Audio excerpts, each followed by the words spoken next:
Thank you very much. Please be seated. Thank you very much. Waziri Deborah Baraza, Cabinet Secretary, Ministry of Health, Kenya, heads of delegation here, the CDC Deputy Director, the WHO Country Director, Amit, and my good friend Emmanuel, and all attendees. Good morning. Let me begin by saying that I'm happy to be together with you today. I do not intend to take up much of your time. It's not my business to take up your time. You are the guys who are planning for the future. We have done our part. So ninimalize niende nikafanya yangu ya nyumbani na nyinyi muendelee. But let me begin by appreciating through you, Dr. Davis, the University of Nebraska and your entire team for inviting us to come and join you and to give some of our perspectives that could hopefully give our continent the ability to take charge of its health sector in collaboration with other international organizations, but more importantly with our own organizations such as our Africa CDC, as is represented here. And I'd like just to go back a little bit and recall the year 2020, which was the beginning of a very difficult time for us as a country, for the world, but also for me individually. When our world basically came to a standstill, taking everybody by complete surprise and forcing nations to begin to ask themselves when this pandemic would actually arrive at our respective doorsteps. As president at the time, and in consultation with my cabinet, we found it prudent, well before the disease was found within our borders, to set up the National Emergency Response Committee on Coronavirus.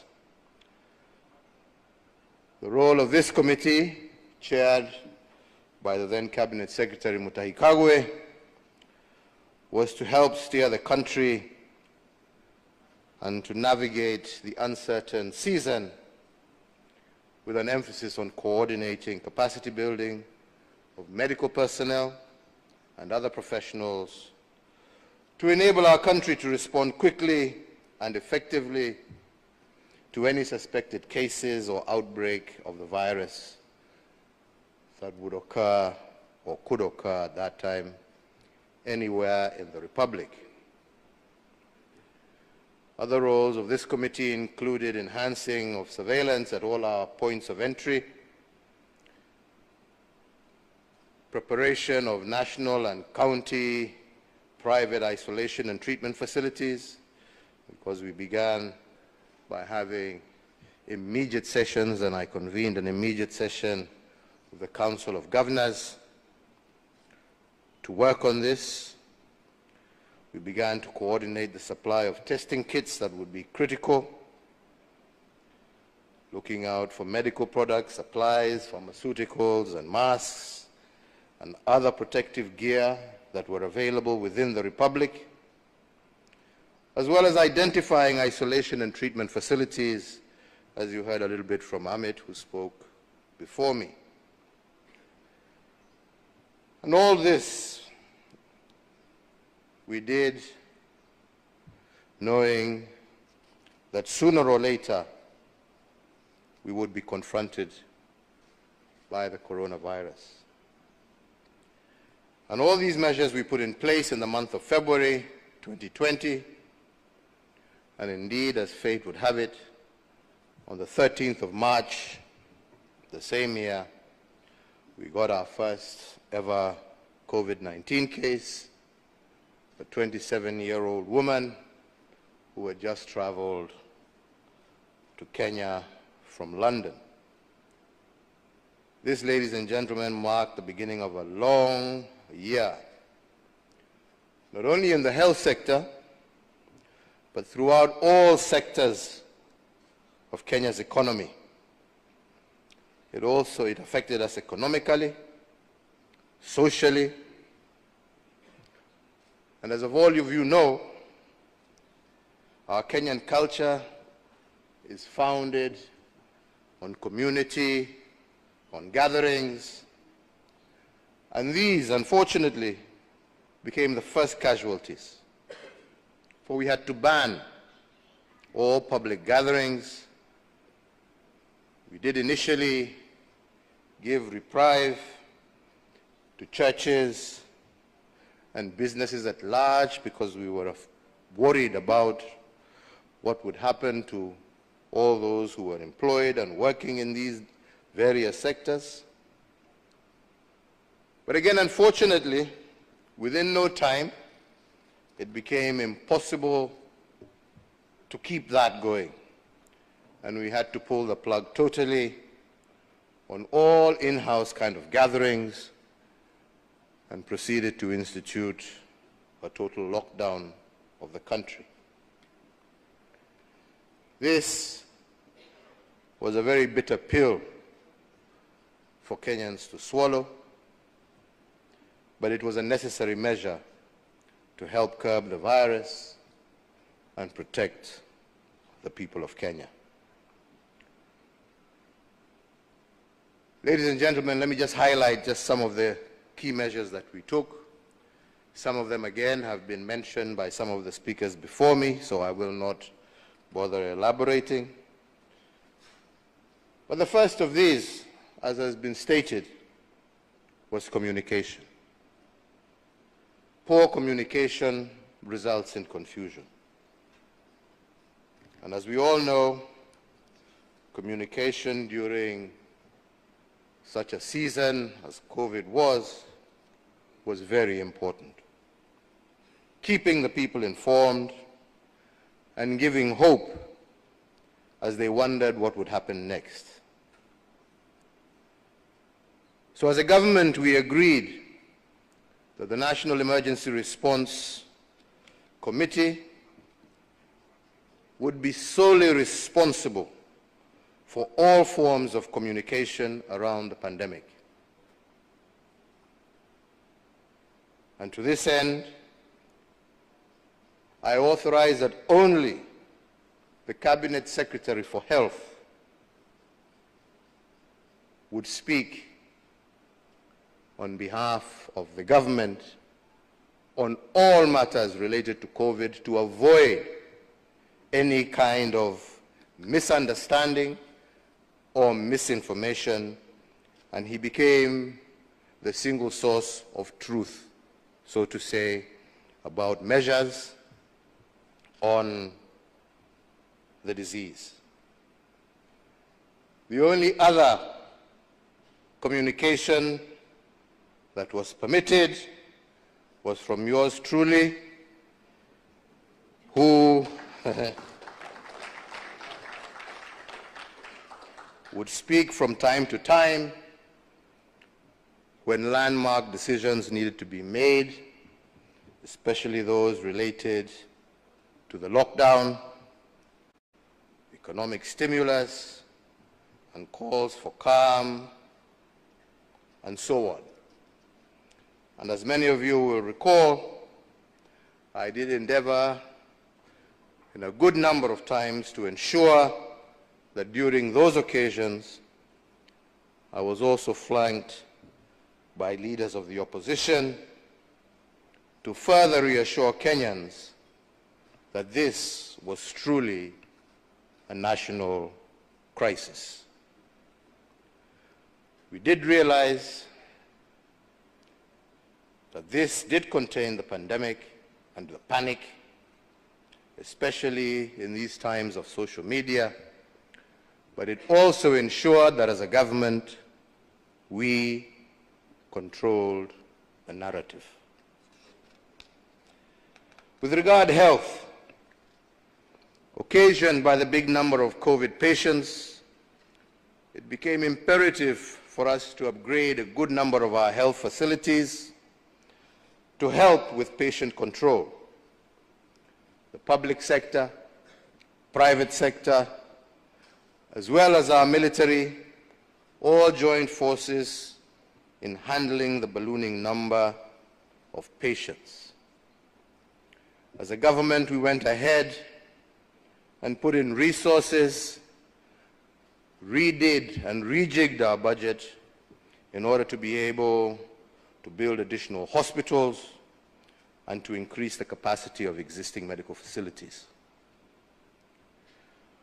We also, at the time, knew that we were not financially prepared and we needed to source funding for us to be able to deal or take the measures that we needed to take.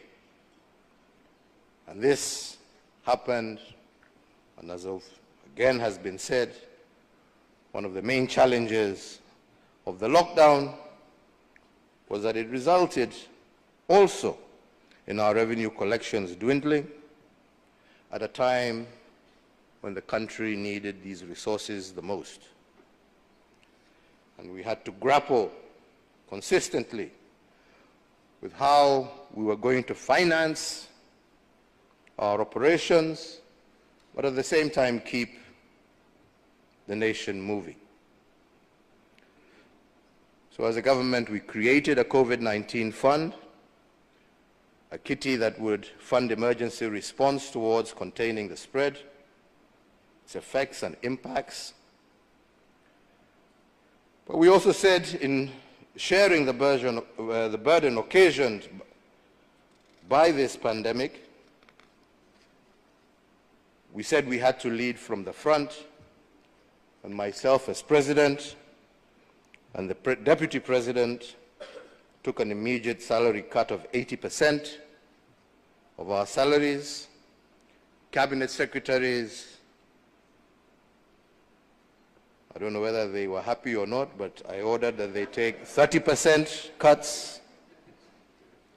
And principal secretaries and other top officials, we gave them the chance to volunteer to take 20% pay cuts in order to show that commitment and leadership starts at the top. We also called on well-wishers, and in this regard, I really want to thank our Kenyan private sector, because despite the challenges that they themselves were facing, they came out strongly in support to ensure that at least the most vulnerable were able to put food on their tables.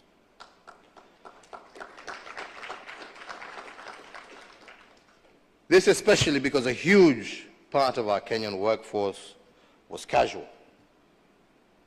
And many of our urban citizens rely on a daily income to sustain themselves.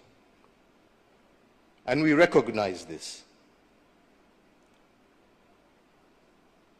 because those casuals, with many of them now at home as a result of the lockdown, and who depended on that daily income to feed themselves, now had basically no source of income.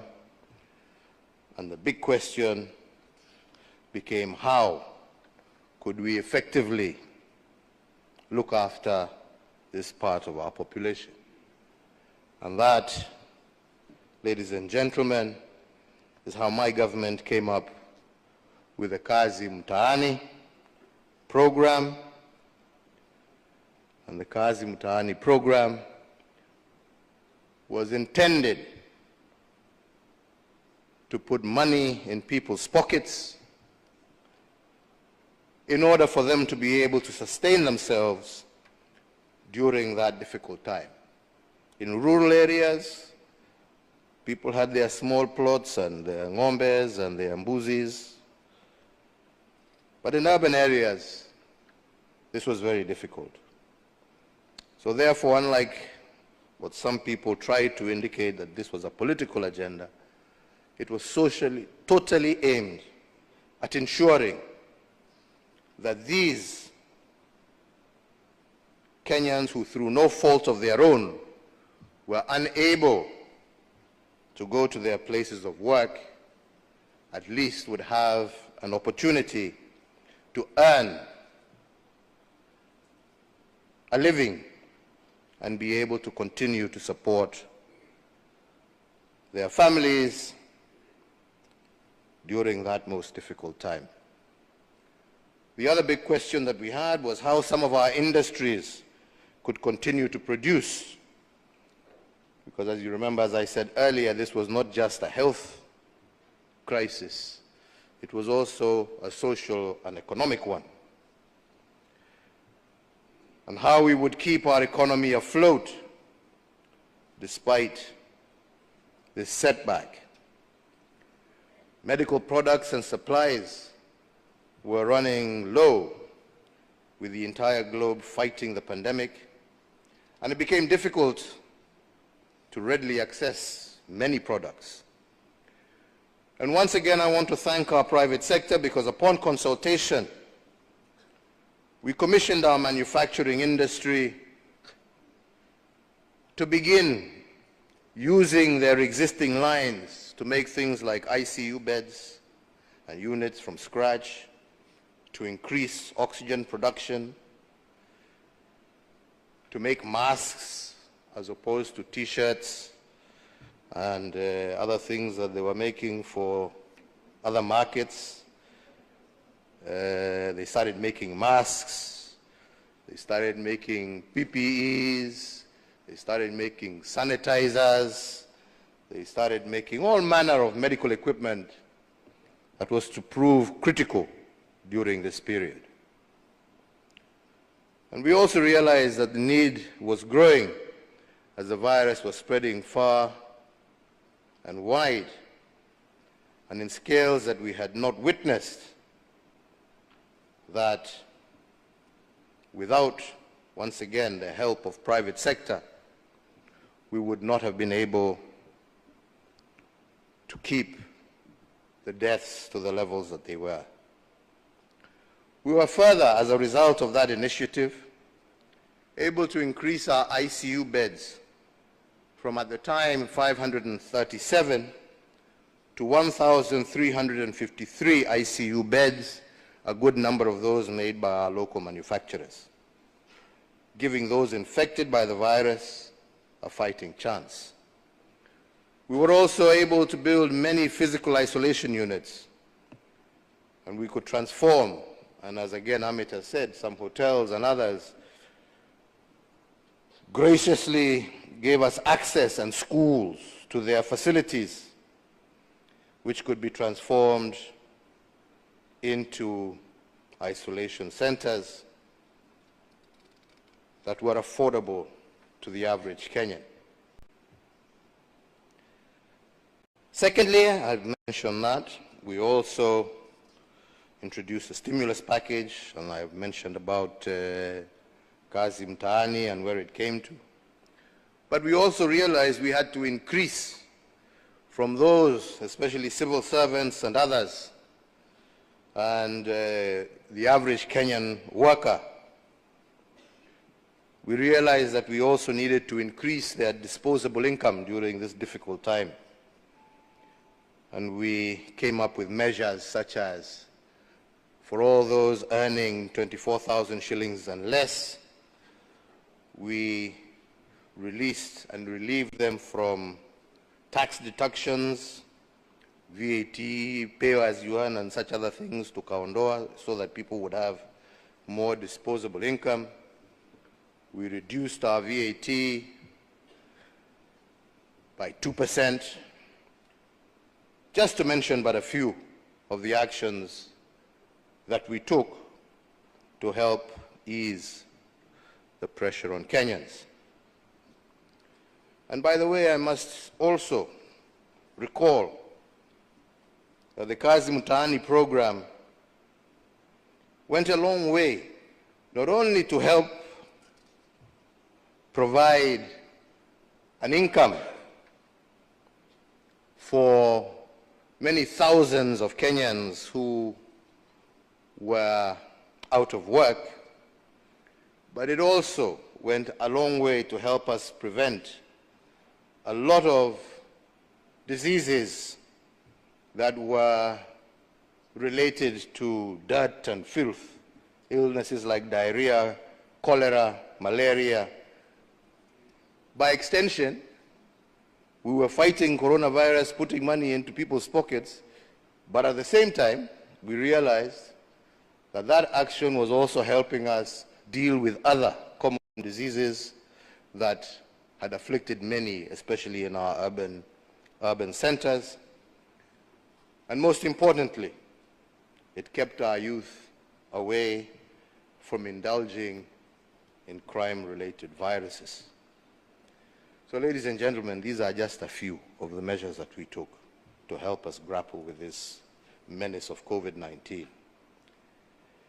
But I also want to talk a little bit about vaccines, because when news came that vaccines had been found and were available, that good news that was spread on CNN and BBC and everywhere else, making us all totally very excited, we soon realized that that news was not for us on the African continent, it was for others, since these vaccines were not available to us.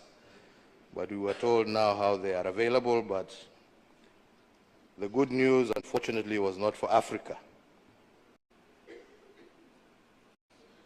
We couldn't access. And so, at a continental level,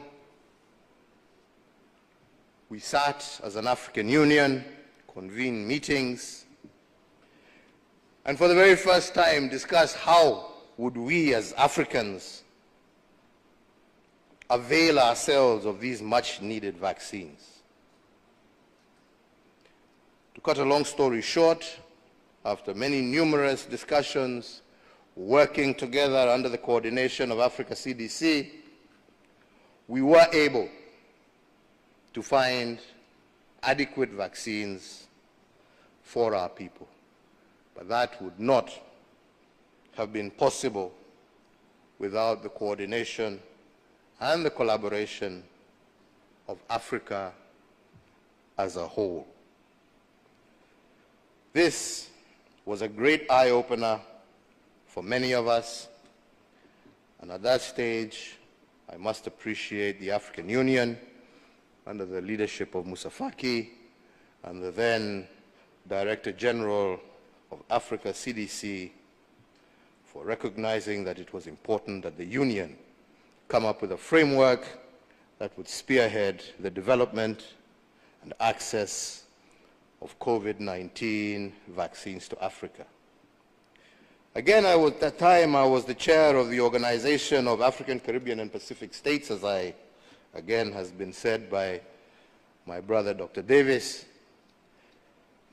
And for the very first time, we managed to pull together with the nation states of the Caribbean and the Pacific, who were also facing similar challenges to ourselves, and worked closely with them to make vaccines readily available for them as well. And in this, it was the first time since pre-independence that Africa and the Caribbean had collaborated so closely to face a common threat.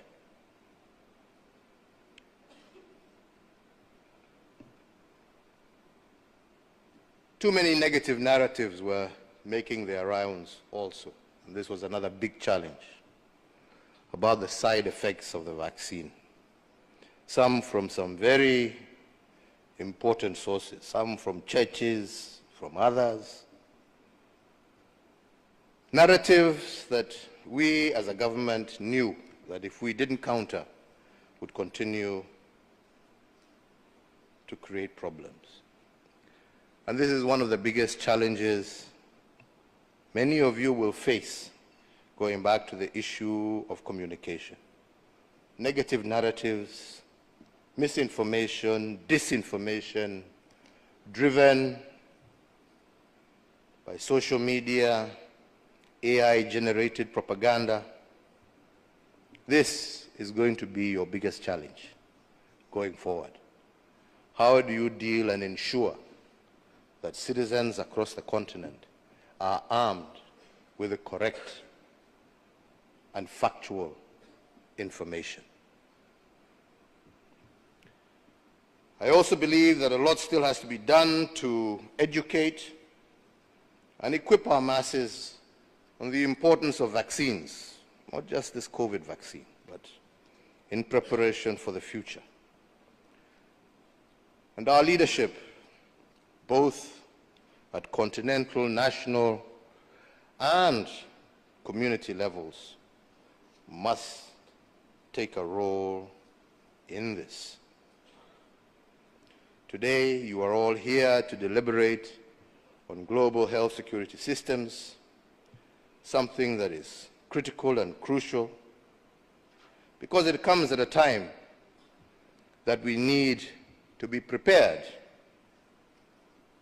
not if a pandemic shall occur again, but when that pandemic occurs, that it should not catch us flat-footed as did COVID-19. This, I believe, ladies and gentlemen, is an opportunity for you to discuss ways and means of how we can be better prepared to face any new pandemic that may arise in the future. And again, I emphasize that it is a matter of if, it is a matter of when, not if. And also as Africans, not to wait for others to come to our rescue. As I told you, our excitement when we watched CNN, BBC, and everybody else celebrate these new vaccines that were being rolled out. But as we were celebrating watching the TV, none of this was coming to us. So my friends, any future pandemic that comes, don't think anybody out there is going to come and look up. They'll look after themselves first. Then if there's any surplus, basi mutapatiwa ile mabaki, mebaki, mujisaidie. Ile kidogo kidogo tu mtupiwe tu mkule huko kando. Hata mutapatiwa bure. Kwa sababu sasa at that time hakuna shida, wamejitengeneza, nyinyi sasa shauri yenu. So you have to actually see how we ourselves are at the center of the discussion of any future pandemic that may occur, and how we as Africans are going to be prepared with our own resources, with our own vaccines, with our own research, with our own academia, with our own private sectors, to prepare ourselves to face any future challenges. And let me conclude by saying that whether we like it or not, funding for this has to come from ourselves. Yeah?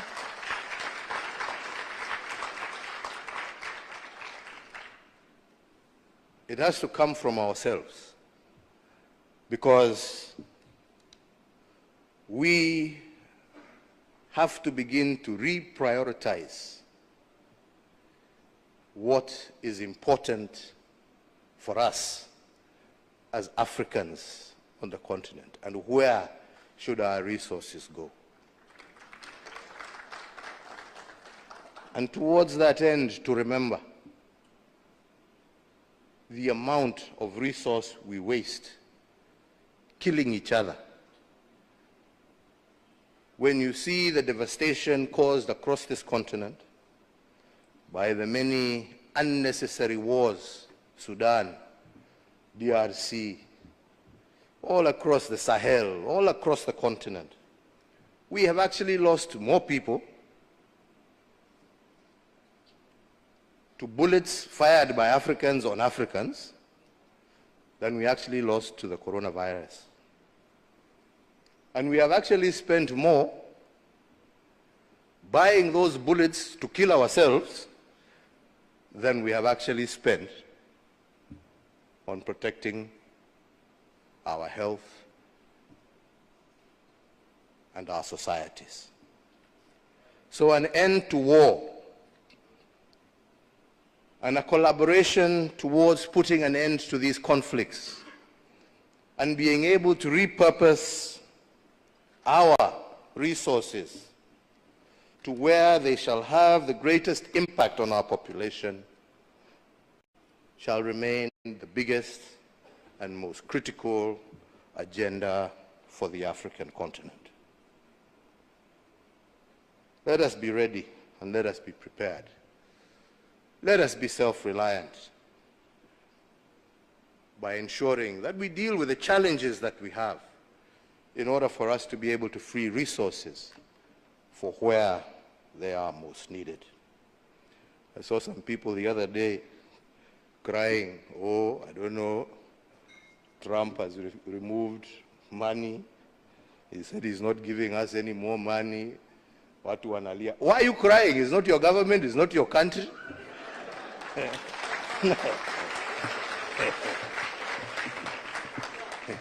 He has no reason to give you anything. I mean, you don't pay taxes in America. He is appealing to his people. Shauri yenu bwana. This is a wake-up call for you to say, okay, what are we going to do to help ourselves? Instead of crying, tujiulize, what are we going to do? Haya ametoa hiyo pesa, sasa tutafanya namna gani jameni? What are we going to do? Yeah? To support ourselves. Because nobody is going to continue holding out a hand there to give you. It is time for us to use our resources for the right things. We are the ones who are using them for the wrong things. Yeah? The bullets and the guns we buy, we are not given for free. We buy them. And we're not buying them to go and fight wars off our shores. We are fighting our own people, hapa too. Yeah? Brother killing sister, sister killing brother. Over stupid things. Yeah? Let us work together to bring an end to all of that and to focus ourselves on those issues that really matter for our people. I thank you very much.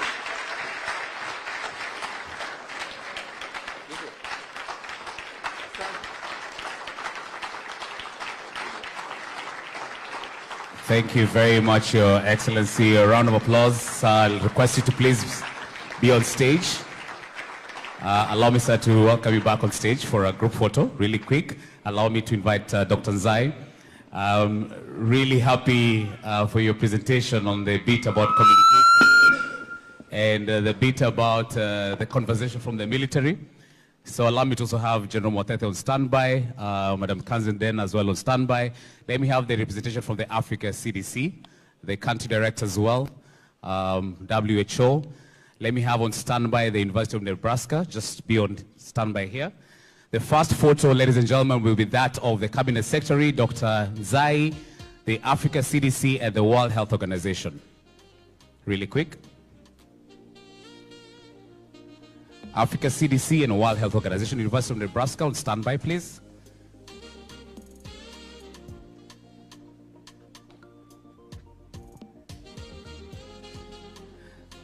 All right, there we have it. Let's give them a round of applause, ladies and gentlemen. Thank you so much. Thank you very much. Okay, I will excuse the WHO team and the Africa CDC team and still have on stage Dr. Nzai and the Cabinet Secretary. Let me have the University of Nebraska. University of Nebraska. University of Nebraska team, please come on stage.